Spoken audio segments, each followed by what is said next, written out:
Hello, I'm Kate Davis, and this is Humor in the C-Suite, a show about how leaders use humor to create an extraordinary work culture. Hi, everyone, and welcome to this week's episode of Humor in the C-Suite. My guest this week is Dr. Ute Liersch. She's a chartered counseling and coaching psychologist with over 2 decades of experience in navigating complexities of stress, leadership, and change. Neurodivergent and a cancer survivor, she brings both clinical precision and a life well lived and depth to her work. She is known for her calm authority, her elegant pragmatism. Dr. Ute helps people lead and live with psychological clarity and emotional integrity. Her work spans trauma, informed leadership, functional communication, and sustainable high performance. And she is trusted by organizations around the world. She is the author of A Minimalist's Guide to Becoming Resilient, a practical and psychological rich resource for those ready to shift from overwhelming to embodied clarity. I absolutely loved our conversation today. It was so thoughtful and honestly, stuff that we've never talked about before or brought up on the podcast. So I'm super excited to share her insights as to how humor can help us think differently and lead differently. So please welcome my guest, Dr. Ute. I am so grateful to have you here, Doctor. Like, honestly, just the amount, like just reading up on you and your amazing book, which we'll get to. But I thought we would just start by telling your story, who you are, what you're doing now, where your research has taken you, and your book, and then we'll get into it and how humor is playing a role in all that. To be clear, without humor, I wouldn't be here. As simple as that. And I use humor a lot in therapy and in my coaching stuff. Look, I was very quickly and very early at the age of 10 sorted out of the capability and ability to ever go to university because I was deemed not clever enough. So my path is quite a checkered one. So I did training in hotel management, and I worked across the world in hotels. I worked as a very young woman in South Africa, in Spain, in Texas, in the UK. After 10 years, I dropped that because I'd gotten basically bored. And I had a startup in education. And again, I started from zero in something very new in my hometown in Germany. And I created a business from 4 pupils up to 840. I had a team of 20 or 24 people. And after 10 years, the company I worked together changed tremendously. It was a startup at that time. And then it became, of course, after 10 years, a startup has a different vibe, right? So the hunters are going and the farmers are coming in, which is, of course, needed. But I am not a farmer. So I sold the business, and then I trained. I did a master's in creative writing at Oxford Roots. Then I did a bachelor in psychology. Then I started a master's in clinical psychology, but I had a cancer diagnosis, so I stopped all of that. I worked with my medical team with the cancer. I then did not return to the master's, but left the dome of a patient to go to Sri Lanka to volunteer there for the National Institute for Mental Health. I came back, I did a college certificate in counseling, and then I did a doctorate in psychology. I can't believe they told you weren't smart enough. What happened? Oh my gosh. Yeah, so it's quite funny. Wow. And now you're residing in London, doing your practice and teaching and all that. Yes. I love that. What a colorful, it's so interesting because, we're here because of humor. Yeah. And I'm so interested, as you say, you were in Sri Lanka doing this, culturally speaking, do you have to shift your mindset a lot? Yeah. I remember the first time when I left Germany. Look, I was very young. I was 17 when I said, I'm gone. I'm done. I went to Spain. I had rudimentary understanding of Spanish, and I went to the south of Spain. And I left the airplane, and I was 17. I'm an educated woman already. I mean, I was literally kick-ass. Cyndi Lauper was my idol, and honestly, what costs the world? Nothing. Yeah. And whoa, I was really cool. And I hit the tarmac. I leave, and the family picks me up, and my whole world within a second disintegrates. Because all of a sudden, I think everyone hates me. Everyone is screaming at me. Because, of course, I'm culturally unaware that Spanish people do speak a little bit louder than the guys I have grown up with, right? Yeah. And so the misunderstanding, the not knowing, the being totally lost, the having for the first time a rupture in what we call so beautifully our identity or personality, with which I don't work any longer, right? Because I'm very suspicious that these things actually exist. Was really big, right? It was really, really big. Yeah, absolutely. With all the stuff that comes in with it. I mean, look, I was a 17-year-old, not too bad looking young woman. And I grew up in a time when we said, work hard, party hard. And I fulfilled both. You and I both. You and I both. And now she's closing her mouth. Yeah, exactly. So, in your practice, your many lives of practicing, I feel like we can stay in the present day. Yeah. When you are coaching, when you are, you say you use humor in a lot of those situations. How are you using humor?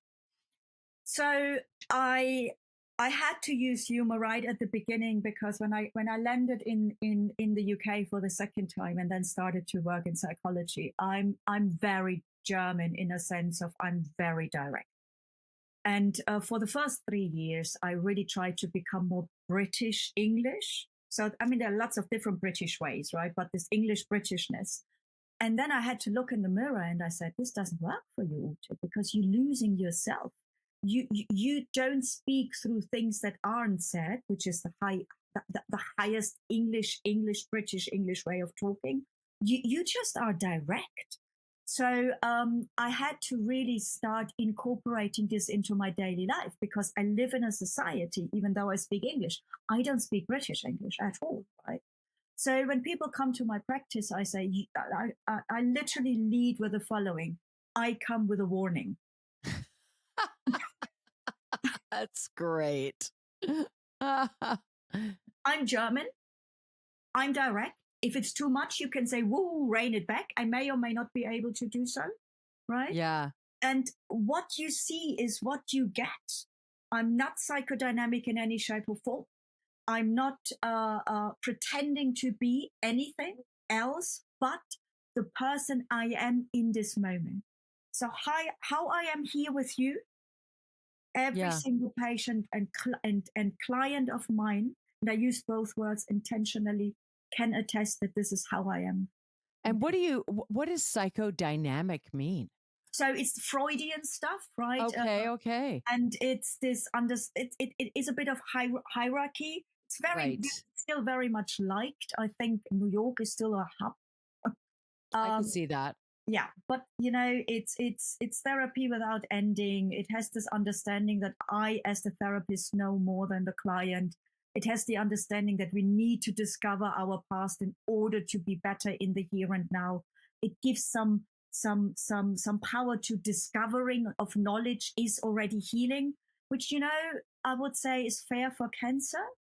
Right. But can I be very crass? Oh, please do. Knowing that I'm raped, it's not helping me for healing. Right. And you see me switching very quickly here, and this is what you would see me doing when I work with my clients also. Because pure knowledge alone, without actioning something that helps us to bring agency back in our life, is what? Useless. Is free. Yeah. It's kind of you playing with yourself, but you're not going to play with the world. No. And you lack empathy at that point. Or where maybe not. Right? Where are we going with it? And this is sometimes what I say to patients, I say, and to clients. I say, look, we can either carry on thinking about all the things that have happened, fair enough. I can entertain this. I can talk a lot. Or we can actually, take our gloves off, get dirty, and move into a life you want to live. Who wouldn't want that? It's terrifying, but yeah, absolutely. And you know what I love? So your book, The Minimalist's Guide to Becoming Resilient, because I find humor, the best type of humor is very simple. Yeah. It's uncomplicated. It's smart. Yeah. But it's simple. Yeah. And I find, when I was looking up your guide, there's something really beautiful about that and very online or on par with humor and using humor. Absolutely. So I work with, I work across two really big different truths or ontologies or worlds. So I'm trained in existential therapy, but I'm also trained in third wave behavioralism. And people say, but how can you bring them together? They don't even like each other. And I say, that's exactly why I trained them. Because otherwise I'm going to get, this barcoded therapist, which I don't want to be. I have something against barcodes. Probably something to do with my history as a German, right? No, never ever go there ever again. So need to have a broad understanding of stuff so that we can have fierce discussion with ourselves. And in third wave behavioralism, there is a therapy called acceptance and commitment therapy. And one of the things is this understanding is we cannot eradicate thoughts. Let's just be very clear. Anyone who tells you just stop thinking about it, good luck, right? Ain't gonna happen. I mean, just think about if you don't think about it. First, you have to think about it. Then you have to analyze that you don't like it. Then you have to say, I actually don't want to think about the thing I have just thought. By now, what have you done? 4 times? Yeah, absolutely. 4 times. Find yourself. Yeah. It's utter nonsense. Anyway, what we can do, however, is we can use humor as a technique to make thoughts that scare us so much a lot less prevalent. And things I do with my clients is we sing, for example. So I ask them if you have, for example, I'm not asking people to do that. So this needs to be really very well guided. Yeah. I'm using me as an example because I know myself quite well. So if I have one of these thoughts, Ute, again, you should have done better. Can you hear my intonation? Yes. That's how my brain talks to me a lot. Ute, you should have done better. And when I catch myself, I literally, you could hear me under the shower saying, Ute, you should have done better. I can't really sing. But oh boy, that really does something to the seriousness and the attachment and the fusion to that very negative, unhelpful. Yes, I absolutely. I call it putting a spin on what's stressing you, which is from Viktor Frankl's Man's Search for Meaning. And, he talks about if something's stressing you out, sing about it, dance about it, react to the stress differently than you normally would. Absolutely. Absolutely. Yeah.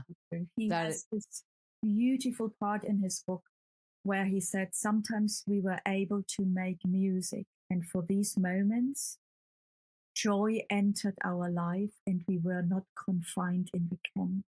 Yes.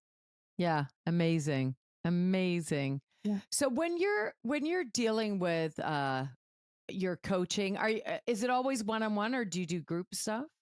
So I do group stuff. I do group workshops, which are kind of perception shifting. So I've just done a workshop, Smart Decision for Smart Women, which was here in London for a clinic. And here we had a couple of really high-flying women who were in particular parts in their lives and said, we're a little bit stuck. So, and here what we brought in the shifting was the understanding of what is time, what are relationships, which relationships are nurturing, which relationships are depleting, the idea of a master group. And then we brought in what are decisions and how to make decisions. And everything based on what's your purpose. I love that. And were you using humor within that at all? Oh, yeah, a lot. especially I can't pronounce a lot of things. So the job is really funny. And one of the games I play at the beginning is I bring a ball of wool in, and then we throw the ball around, and you always keep one part of the wool, and then you throw it around. So when you throw it in the group, you start to build a net, of course, right? And the net stands for a lot of things. But what is quite hilarious is I'm really petrified of having something thrown at me. Oh, yes. So it's really funny how I duck even in front of It's so great. That is a great game. I love just silly games like that because I find all of a sudden everyone's defenses are just lowered. Yeah. People feel like they can be themselves. There's a little part of your child self comes alive again. Yeah. So I do love that. And it's whether you're in the boardroom, whether, you're dealing with staff, do you find it really helps with the collaboration? Yes. I have clients who really, so I have one client who said, I'm always interested in what you are wearing because, oh my goodness, your wardrobe must be huge because you never wear the same thing. And so it was a man and he presented it very seriously. And I said, I hope you are as attentive to your wife's clothes as you are to mine. Or is there a power balance here? Yeah. So look, a playfulness, and I think good humor. Yeah. Requires playfulness, right?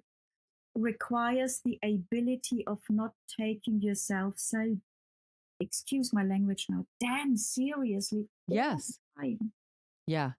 And this is really, really helpful. Mm-hmm. So I'm quite neurodivergent, which means I have a diagnosis with dyslexia, dyspraxia, dyscalculia, and a psychiatrist who I know quite well said, you don't need an ADHD diagnosis. I don't diagnose something that is so blatantly obvious.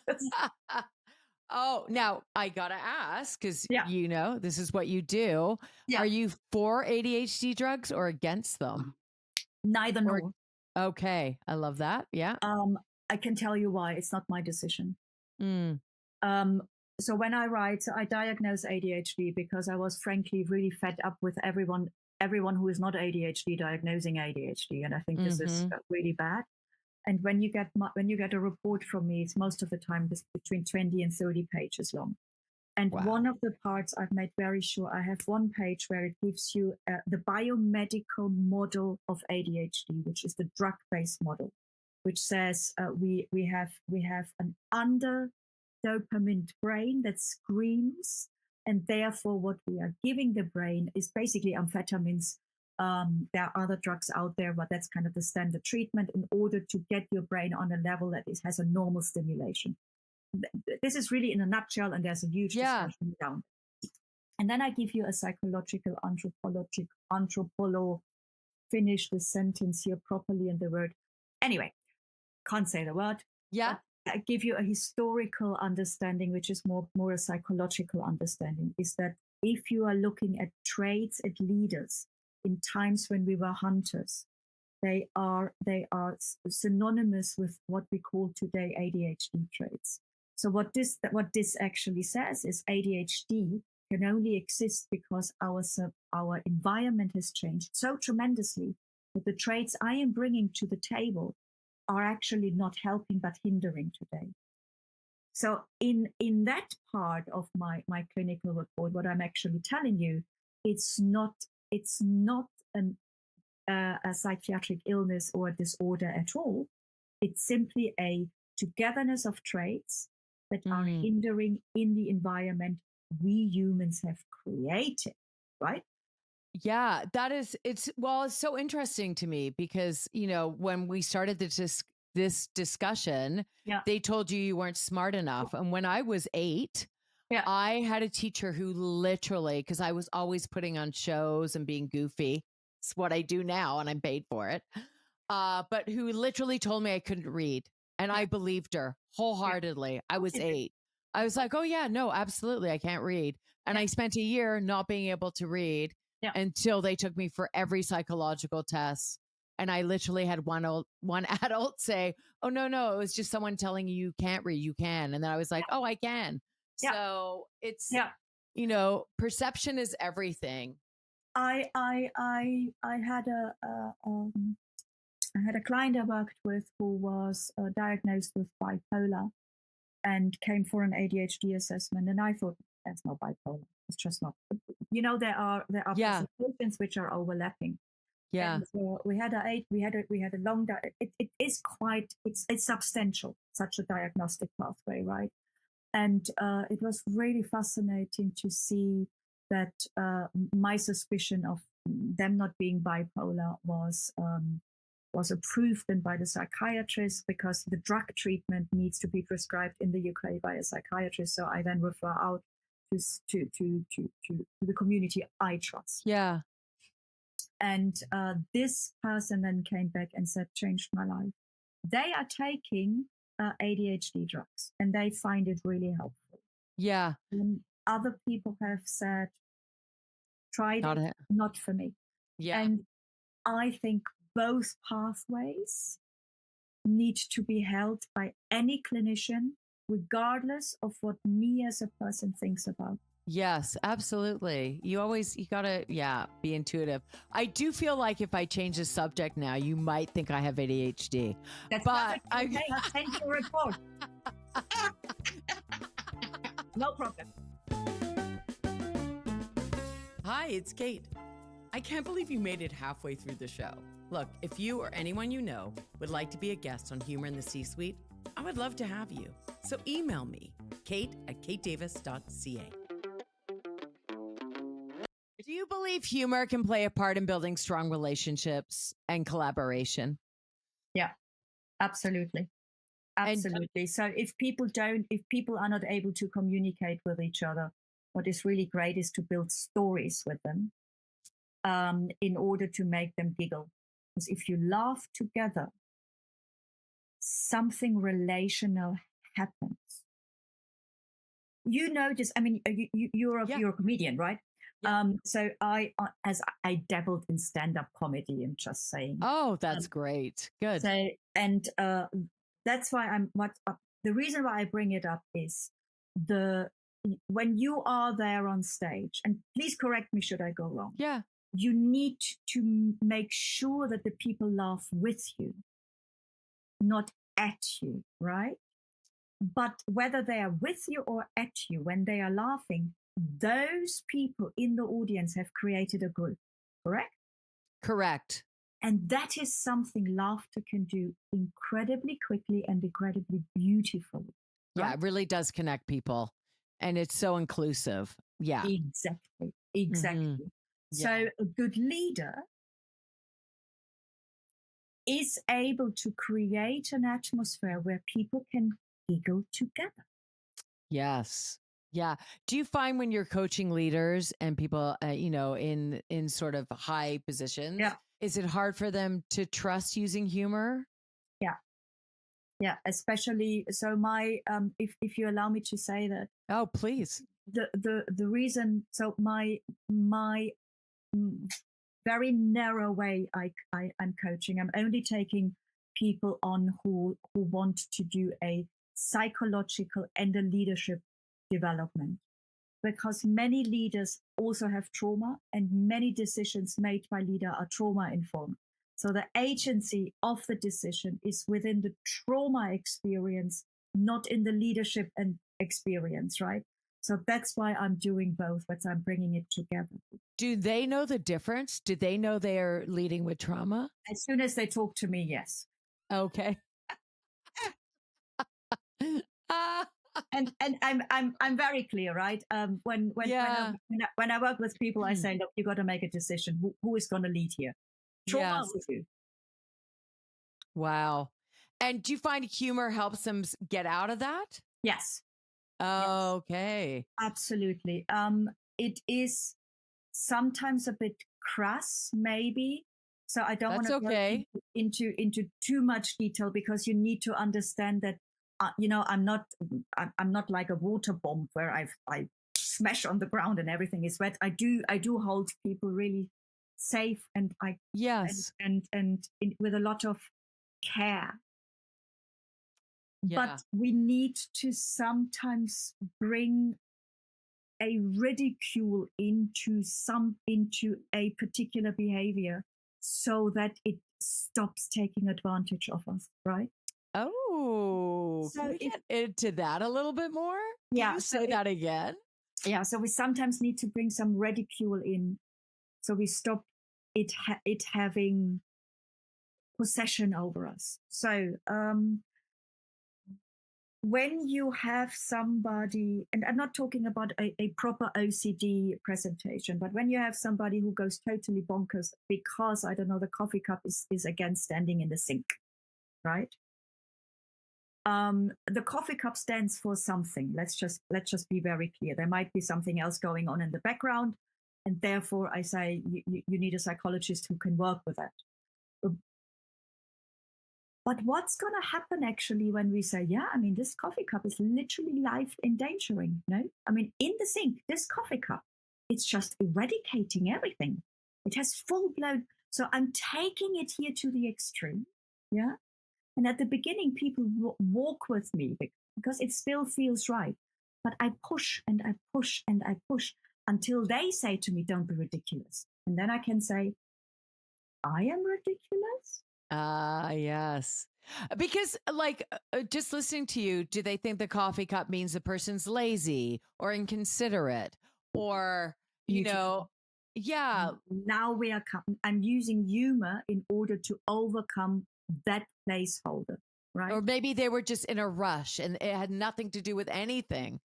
And we build up this whole scenario. Korea. No, sorry.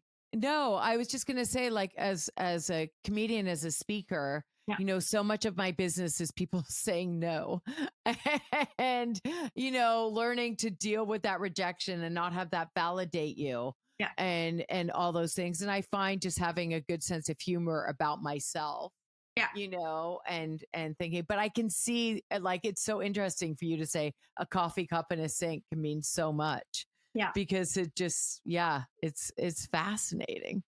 I don't know if you have this in Canada. In Bavaria, we say, "Why did you get divorced?" Oh, well, because of the toothpaste. Because he pressed it at the top, and I always pressed it at the bottom. Yeah. And, a lot of clients of mine know that toothpaste example, and I do say to them, "Are we talking toothpaste?" So if you would listen into the conversation, you would think, oh my goodness, this Ute is totally bonkers, which, a certain extent is true. But then, of course, the toothpaste stands for something. Yes. Absolutely. Well, it's like Gulliver's Travels, where they, do you crack the egg at the bottom or the top? It led to a big war, a lot of separation. Whereas I would say, don't eat the egg, bastard.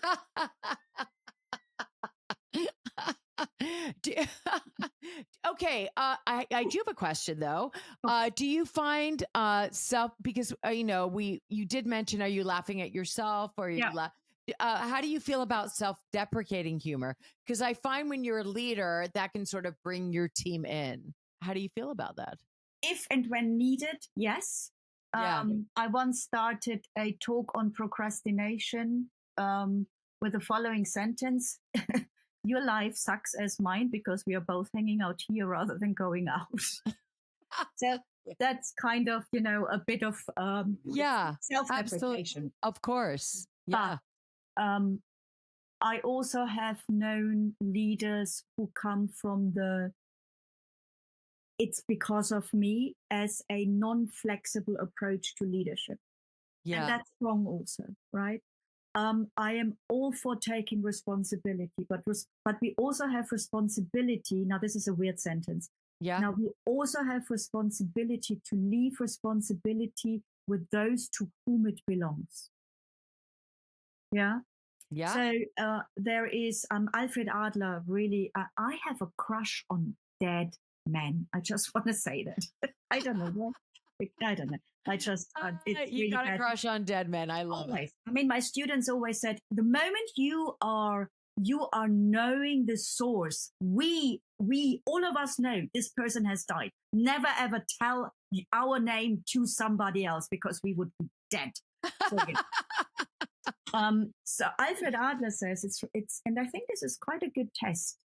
To whom outcome belongs, to this person belongs the responsibility. And we are quite often infringing on other people's responsibility in order to either control. I don't know if I have already mentioned the control. Yeah. Is that because of their lack of trust?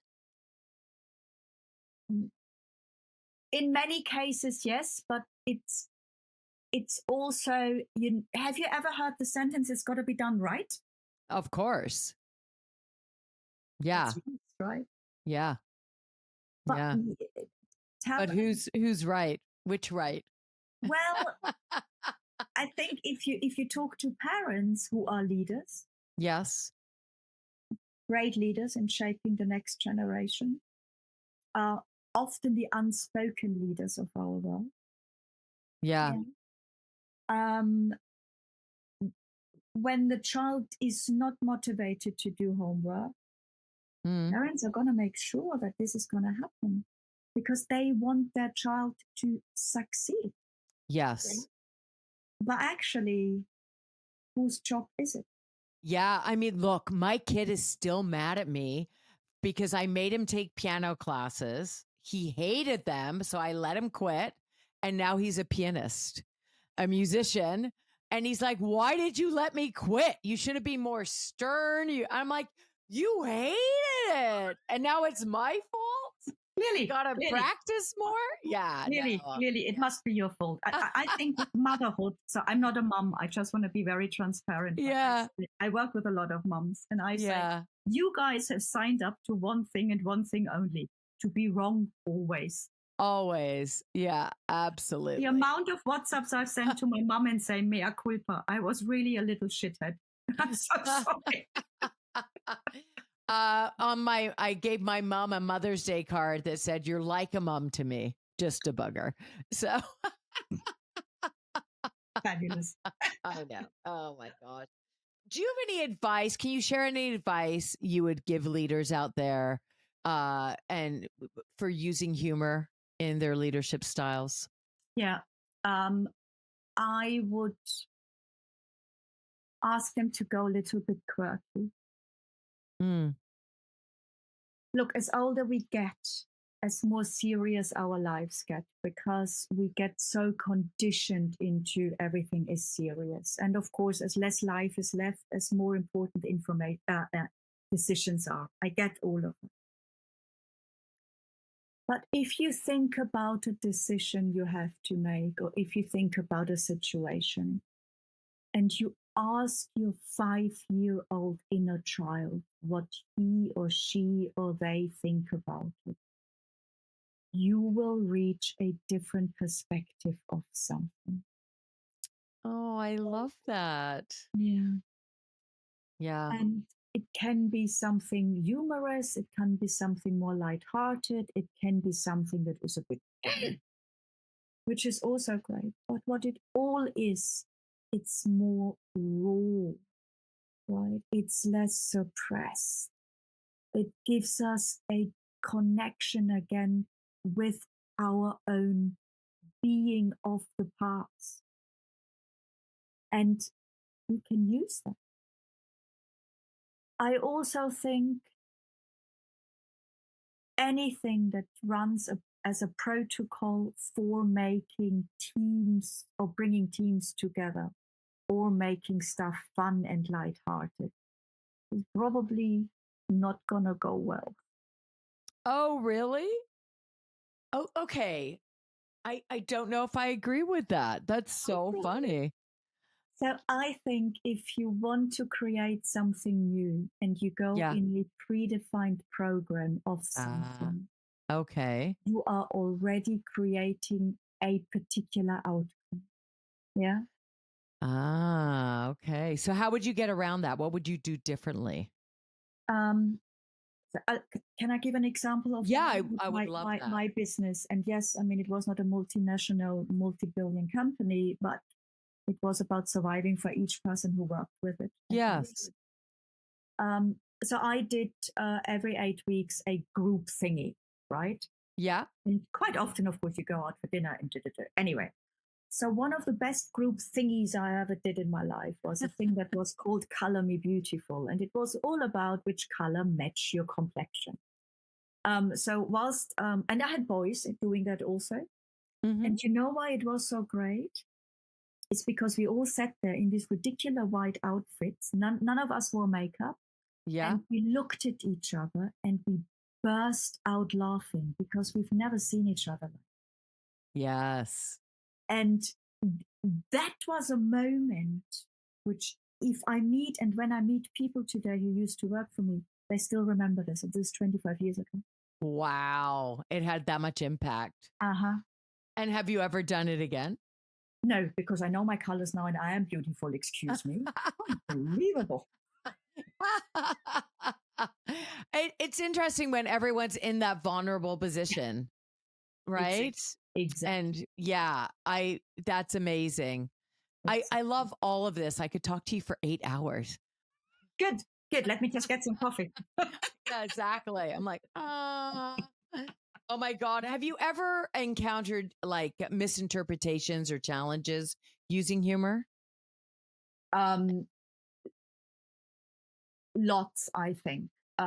Probably more than I'm aware of, because maybe I'm probably more ignorant than I know.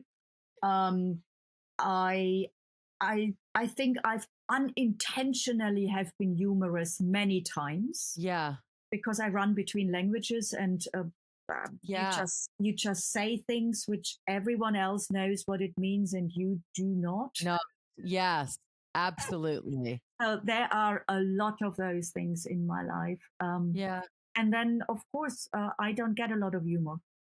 Where I'm, and my colleagues find it really funny when they do the proper, like proper British. Yeah. Yeah, I do get some British humor, but then others I don't get. And then they love it because I look, in German we say you have a face like a car. Okay. It means no facial expression. No, not at all. Like, huh? And they love that. They love to basically shut me up. Oh, that's so great. Look, I took Condor Air, which is a German airline, and I just thought the stewardess was mad at me the entire time. Like, what did I do? But it was just them talking. So yes, excuse me. Yeah, exactly. It could happen. I went to Rewe, which is a supermarket in Germany, and I was lost, as I always do, continuously get lost. I mean, my life is an adventure very often. Yeah, most of the time because I get lost. Yeah. So I asked her for oat milk. And because in the UK, you ask for oat milk, people say, of course I help you, right? Yes. So I was super, I thought this would happen in where I come from. So she looks at me and she says, don't you see that I am attending to the fridge? Wow. Thank you. I walked away, then I got angry, then I walked back and I told her what I saw the stuff. Oh, well, there you go. Redemption. Makes you feel better. Okay. So, oh my gosh, this has just been amazing. So we always like to end the episode of asking our guests, what is the funniest thing that's ever happened to you? Do you have a story you can share? Let me give one that is appropriate. You know what? It's not a clean podcast, but yes, whatever you want. No, I give you one that is more appropriate. Yes. It happened a couple of years ago. I was still in Germany. My English was okay. And I had a friend of a friend sitting. So they were all in my little kitchen. So I asked, very polite I am, and what do you do to the lady I've never met? And she said, well, we have a lot of kettle. And I said, okay, how many? 500. And I said, you drink a lot of tea. Yeah. And she's like, see? Cattle. People laughed. Yeah. I looked like a car. Because in comedy, we call that a callback. Yeah. I was like, what? Until I realized. Yeah. Yeah, it's cattle. It was a totally different kettle of fish. Mic drop. I learned the language, right? So, but that was, I mean, stuff like that not only happened once, and still because, my pronunciation is not bad. I mean, I'm not. Yeah. Well, I can't speak any German, so, good for you. It's hard. Learning new languages is not it's just my brain doesn't work that way. I find it very difficult. So I admire Dr. Ute. Like, honestly, it's been such a pleasure having you as a guest on Humor in the C-Suite. And just coming from such a different point of view. I have a lot of leaders who are dealing with a lot of, I have 100 employees or, even more or less. But when you're dealing with individuals who are all, they're coming to you to try and improve themselves. Exactly. To make themselves better. It's like, it's such a privilege. And the fact that you're using humor within those practices is heartwarming to me. And you know what? I'm hoping inspiring to the people who listen to this. Hopefully, so thank you so much. Thank you for having me. And keep on giggling. No, yes, keep on giggling. I love it. Where are you right now? Are you in Germany? No, I out of whatever reason the reason is clear, but I've left Germany to go to London, and I live in London now. Where are you living in London? In a part which is called Elephant and Castle. Oh yeah, it's beautiful around there. I want to be very clear. I have no elephant and I do not live in a castle. But a lot of people have drunk there, so you're good. It is very true. It's so beautifully different. And I mean, I find this is what I find really gorgeous in London. So it has been said. So I never know whether it was Dickens or not. So I'm going to attribute it to Dickens. And I please apologies to everyone who knows better. Me being quite ignorant is this idea that it's not a city, but a lot of villages combined. Yes. And because I work in different areas, my clinic is in different areas, of course, lecturing is in different areas and so on. You walk from one thing to the other, right? And you come from the most beautiful, everyone knows what London is about. And then you come to my place and you go down Woolworth Road and it's just so different. And all of a sudden you are in a northern African market. And wow. Amazing. I love it too. Yeah. I'm in Canada. I'm in Toronto. And sometimes I'll literally get on the tube or the subway, as we call it here. And it's just one big, long subway. And it's so multicultural here. Yeah. I'm like, this is world peace right here. Yeah. Why can't we just all live like